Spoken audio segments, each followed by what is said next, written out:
ঈদুল আজহার যে বাংলাদেশ রেলওয়ের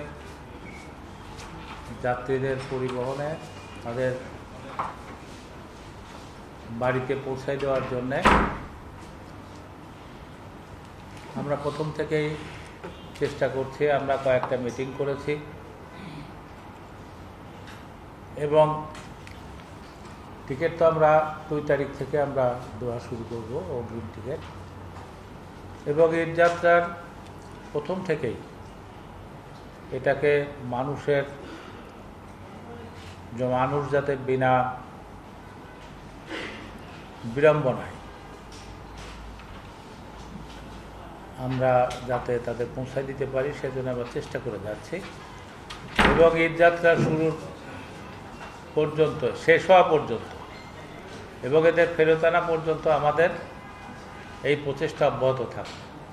টিকিটের যে কালোবাজারি, এটা আমরা অনেকটা সফলভাবে নিয়ন্ত্রণ করতে পারছি। একেবারে যে গেছে এটা আমরা বলবো না,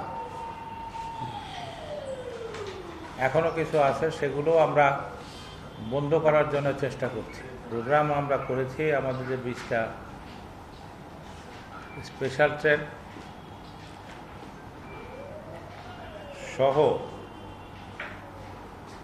আমরা যে ট্রেনগুলি, আন্তনগর ট্রেন, অন্যান্য যে লোকাল ট্রেন আছে, সব কিছু দিয়ে আমাদের অনেকগুলো ট্রেন, মোট 366টা ট্রেন চলাচলের ব্যবস্থা করা হয়েছে। টিকিট কালোবাজারিদের কাছ থেকে যেন টিকিট না কেনে, অনলাইন আছে, আমরা স্ট্যান্ডিং টিকিটের ব্যবস্থা করব। এবং একটা জিনিস, গতবারে আমাদের যে কিছু একটা যতটুকু বদনাম হয়েছে সেটা হলো প্রাইভেট ট্রেনগুলো টিকিট তারা শেষ ডেস্টিনেশন পর্যন্ত এরা টিকিট নিতে বাধ্য করছে পাবলিকের কাছে। এইগুলো এবার আমরা বন্ধ করে দেব। যে স্টেশনে যাবে সেই স্টেশনের টিকিট তারা কাটবে। তারপরে কয়েকটা টিকিট তারা বোধহয় 4টা না 5টা টিকিট তারা কিনতে বাধ্য করছে। এইগুলো আমরা হতে দেব না ইনশাল্লাহ, এগুলো আমাদের নজরে আছে।